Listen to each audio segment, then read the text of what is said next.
Hello everyone and welcome to another 3D Buzz tutorial series. I am Richard Maud, Senior Big Data Developer with InfoTrack, and I'm joined today by Mr. Nick Carton. How you doing, Nick? G'day, how's it going? I'm Nick Carton. I work with Richard. I'm a full stack developer, and I'm interested in big data stuff, so yeah. Awesome, let's get going then. I want to hear more about you first. Nick, how long have you been a developer for? Self-taught 14 years and working professionally for maybe about 5 or 6. Okay, cool, fair enough. And your main languages are? C# and yeah, I guess so. C# and a bunch of front-end Oh, text. yeah, there's TypeScript. I'm a big fan of TypeScript. You like React? Yes, I do. I think it's quite cool. Awesome. All right, cool. Have you used any Unity programming before? No, but I am sort of familiar with it, so. Okay, awesome. All right, so the reason I'm asking Nick that one, everyone, is so that we can quickly clarify something in this. In this tutorial series, while we will be doing making a very basic game in Unity for us to be able to put analytics on, this is not actually a course about Unity. We will be spending the next few videos making a very basic game just so we can start to put all the analytics code over the top of it. So let's quickly run through what we are going to be covering. I should stop saying Let's put in a lovely big Unity game icon. It looks like a 3D cube. Trying to draw the Unity cube. I am looking down there for my reference. Alright, so I don't like that. I'm just going to call it Unity. Edit, cut, and draw, and... So from Unity, our game will have events that happen, which we will capture, and we'll be sending those events over to AWS Mobile Analytics. Now, AWS Mobile Analytics is going to take care of our identification of people and assigning cookies to players and IDs to make sure that we always see the same person as the same person. It also lets us capture as many events as we'd like, different events that we'd like, and assign a whole bunch of metrics about all of those events as they happen. So we'll come, as we hit each part of the tutorial series and hit these technologies, we'll explain them in a lot more detail. But from that, for now, AWS Mobile Analytics tells you who someone is and captures the data. And from there, we can do some very basic analysis inside of AWS Mobile Analytics, but it is very high level stuff. What we want to get into is, as you've seen just before, we were wanting to take that data and re-visualize it back inside of Unity. And to do that, we need to process that data. So we push it over to S3, which is, does that look like a 3? Yeah, I guess close enough. It's sort of like a S, but it's all good.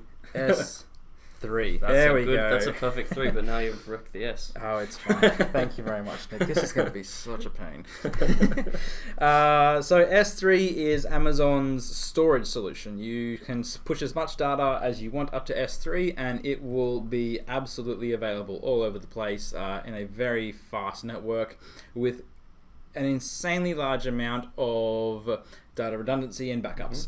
Rightio, so S3 file storage. So we're going to take the data from S3 and it's going to be raw JSON logs, and we need to process those raw JSON logs and summarize them down into smaller pieces of data that we can then visualize. So to do that, we're going to be using Apache Spark. But Apache Spark, while we can run it on AWS in their EMR clusters or Elastic MapReduce, they don't have a free tier available for that, so we are going to push ourselves over to DataBricks. And I'm going to write DataBricks here. Cool. Whoop.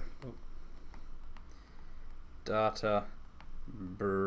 My handwriting is atrocious. I really should pass this over to you. Mine's no better. Spark.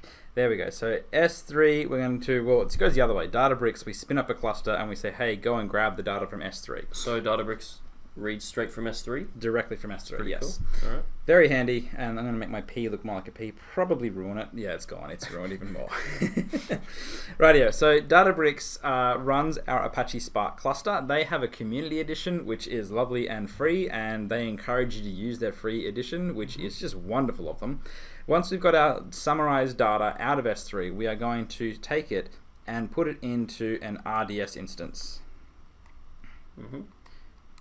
It's really called AWS RDS. Right. So AWS, Amazon Web Services, RDS, Relational Data Service? I don't know, maybe. Relational Database Service? Relational Database Service. That's Why am I probably saying it. this is a question? No, it is Relational Database Service.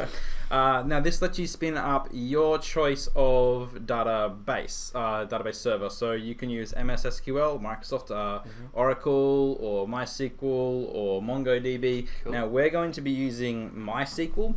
And when we come to that point, we'll talk about why I like MySQL. I also really like MS SQL, but the key one is that I like Aurora the most.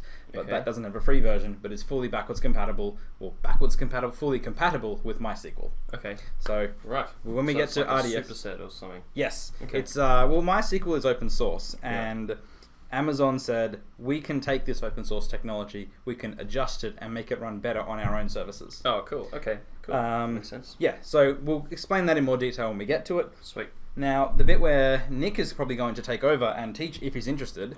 Oh. Throw him on the spot there.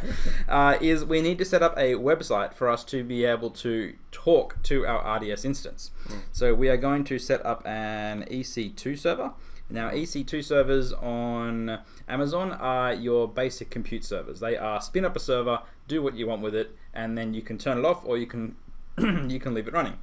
In our case, we're going to spin up a Windows 2016 server. We'll set up IIS on it so that we can deploy our MVC .NET. Oh, that is horrible.